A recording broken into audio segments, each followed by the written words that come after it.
Está no ar mais um Jogo Aberto e hoje, na companhia de Fábio, Gil e Rafael, vamos receber aqui o apresentador do SBT Rio, Luiz Batti. O administrador do cemitério do Caju foi morto hoje de manhã numa tentativa de assalto na Zona Norte. Paulo Rodrigues, de 82 anos, ia para o trabalho com um motorista quando os dois foram rendidos pelo bandido. Luiz, eu gostaria de saber um pouco sobre o seu início de carreira. Foi muito cedo, né? Queria que você contasse um pouco pra gente como foi isso, como começou lá de trás. Você tem razão. Desde muito pequeno eu gosto de televisão, gosto de rádio. Sempre fui apaixonado pelo eletrodoméstico, que é a televisão.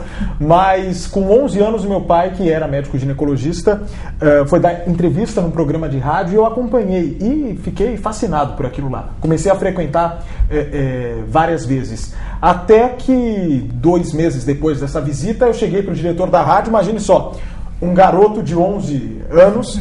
Eu falei, olha, eu me acho preparado para apresentar um programa aqui na emissora. Tá faltando um programa para criança aqui. E vocês só falam de assunto chato, precisa de assunto legal. Ele falou assim, eu vou pensar, você volta em outro dia. Voltei, deu certo. Fiz esse programa durante 8 anos na rádio, até que eu passei a fazer até debate político com 12, 13 anos. Era uma loucura. Que isso, legal. Luiz, tá vendo que é curioso, a gente recebeu em outras ocasiões aqui no programa o Ciro Bottini e o Maurício Menezes, e todos começaram a carreira no rádio. É um fato curioso, todo mundo diz que o rádio é a melhor escola de comunicação que existe. Para você, é essa noção mesmo? Sem dúvida. Eu recomendo a todos que queiram seguir essa área de comunicação que comecem pelo rádio. Porque o rádio, você precisa de qualquer maneira se virar na situação. Não adianta você pedir para parar, não tem como você cortar para outra câmera e ali, se ficar um vácuo, você vai ser vaiado pelo público, o público vai desligar o rádio. Então você precisa se virar e você aprende a se virar, isso que é mais legal. E outra coisa, o contato com o ouvinte também é uma coisa que é impagável, é maravilhoso. Agora, com o rádio você não tem a parte estética. Você pode estar despenteado, com uma roupa velha, o estúdio pode estar totalmente desarrumado. A voz é bonita, a pessoa é feia, às vezes. Na TV tem essa parte, a estética, olha para essa câmera, olha para outra câmera. Como é que foi a sua passagem do rádio para a TV? Olha, a adaptação demorou mais ou menos uns 6 meses.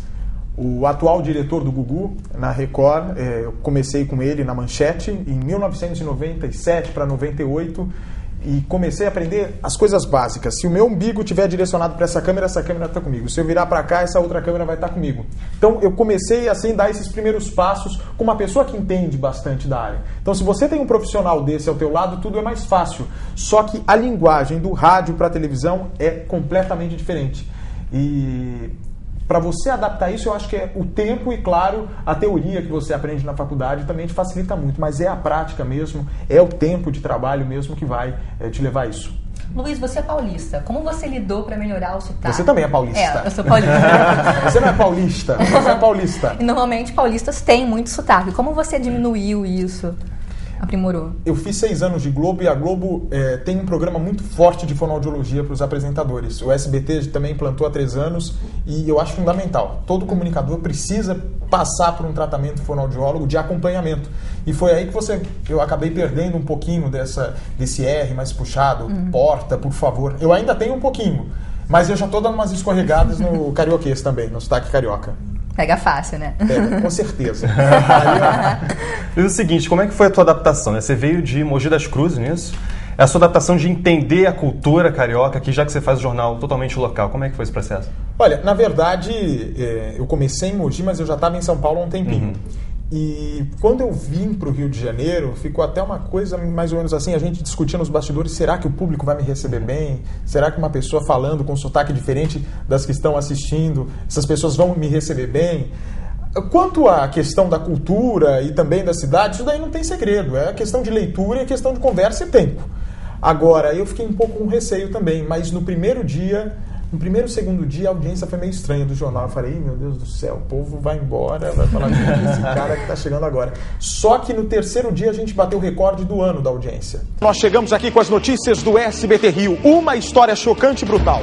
Um homem matou a mulher a facadas e depois escondeu o corpo numa mala e largou perto da praia do Leblon. O principal suspeito, acredite, é o próprio marido da vítima. Então eu falei, olha, eu acho que tem muito para crescer. E foi aí que eu comecei a sentir, porque o carioca é um povo muito acolhedor. sabe? O carioca, você chega na casa, ele já puxa a cadeira para você sentar, já quer dividir um prato de comida com você, já quer ir para um quiosque, já quer caminhar, enfim. Então isso daí é fácil. Se você tem uma pessoa tão aberta para você com certeza se adapta facilmente, não tive dúvida nenhuma. E também morar com o visual do Rio de Janeiro, eu vou te contar. Né? Existe diferença entre a imprensa paulista, o modo de você colocar uma notícia, você passar a notícia para o seu público? Existe uma diferença entre o paulista e o carioca? Olha, eu acho que a notícia aqui no Rio de Janeiro, o carioca, ele é mais barrista no sentido de saber a notícia, sabe? Por exemplo, São Paulo, às vezes não interessa a onda de violência num bairro. Aqui no Rio de Janeiro, se você está falando, por exemplo, a onda de violência em Santa Teresa, toda a região do Rio de Janeiro quer saber. Então eu acho o carioca bem interessado nesse sentido. E eu nunca vi também um público gostar tanto de assunto policial. Imagens do circuito interno de TV que mostram um garçom sendo executado a sangue frio dentro de uma pizzaria na zona oeste do Rio choca toda a população. Veja só, as câmeras flagraram o garçom Sérgio Teixeira trabalhando. Era 1h30 da manhã quando o assassino de boné entra, chega até o local, fala com a vítima e depois dispara. Foram 2 tiros a queima-roupa. Veja agora, em outro ângulo, como é que aconteceu esse crime. Houve desespero entre os clientes da pizzaria.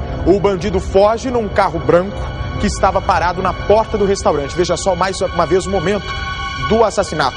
Aqui no Rio de Janeiro, infelizmente, a gente precisa aprender a conviver com essa violência. A gente acaba, infelizmente, se acostumando. Então, o telejornal, quando mostra onde está tendo uma operação da polícia, é, na verdade, um orientador para o pessoal de casa saber por onde passar naquele momento ou não. Infelizmente, virou isso.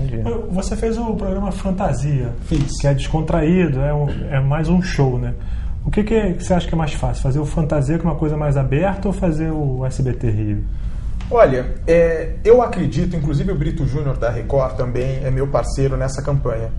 Eu acho que acabou a história daquele jornalista que fica preso à bancada e preso ao teleprompter, que é aquele equipamento que permite a gente ler sem que o telespectador perceba que a gente está lendo de um computador.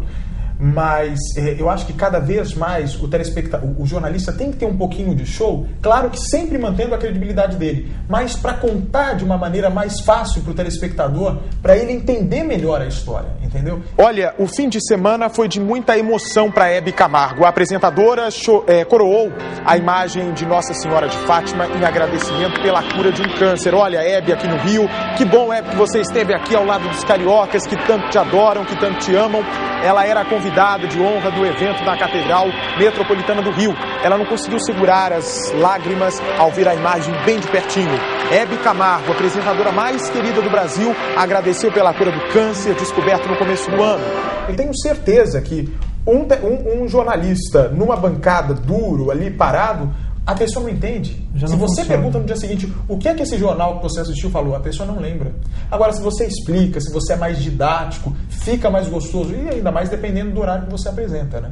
Você chamou tanta atenção com essa conquista de público neste horário que foi até sondado por outras emissoras. Como foi isso para você? Foi uma surpresa ser sondado assim? Olha, o Wagner eu acompanhava de São Paulo, ele é um fenômeno no Rio de Janeiro. Eu respeito muito o trabalho dele, mas eu acho que tem espaço para todo mundo. E o SBT Rio veio para conquistar, com certeza, um público que queria um jornalismo diferenciado nesse horário. Porque a gente não faz Balanço Geral, a gente não faz RJTV, não faz Globo Esporte. O jornalismo do SBT Rio é bem diferente deles, se você for analisar. Olha, cada dia que passa nós nos deparamos com essas situações e ficamos chocados ainda mais com a violência e covardia desses assassinos frios. O casal de nordestinos veio para o Rio de Janeiro para trabalhar. Cadê as imagens do caso? Olha só. Inclusive este homem passando com a mala onde supostamente estaria a mulher esfaqueada. Ele teria cortado o corpo da mulher em pedaços e colocado nessa mala. Olha o destaque, o momento em que ele aparece. A gente não sabe se é o Rafael, o marido da vítima, o principal suspeito. A gente não sabe se é ele. A mala esconde o rosto, mas poderia ser ele nesta imagem. Ele é de Pernambuco, ela da Paraíba, moravam na Rocinha há 2 anos e tinham uma situação estável até então. Tinham também uma filha. A situação começou a ficar insustentável, complicada, depois que ele perdeu o emprego. Mas eu acredito que a partir do momento que você começa a dar audiência e incomoda a emissora líder do horário, é claro que desperta interesse de outras emissoras. E com esses convites, você fica lisonjeado, né? Eu acho que é a maior recompensa depois do carinho do público para um profissional de qualquer área. Luiz, diz uma coisa, pergunta indiscreta. Qual é a sensação de ganhar da Globo no Ibope? Olha, é muito boa. Eu tenho que falar, é uma delícia. É uma delícia porque eles têm trocentas equipes aqui no Rio de Janeiro. Então você dá um resultado como esse, bater a Globo como nós já batemos algumas vezes, não sei nem descrever. É uma sensação de trabalho bem feito, missão cumprida e saber que do outro lado tem muita gente que está aprovando o trabalho que você está fazendo. Luiz, obrigado pela sua participação aqui no programa, por compartilhar um pouco da sua história com a gente. Deixa uma mensagem para os estudantes que estão nos assistindo. Olha, que todos sejam muito bem-vindos a esse mundo do jornalismo e adorei bater papo aqui com vocês e também dividir essas experiências com o pessoal de casa.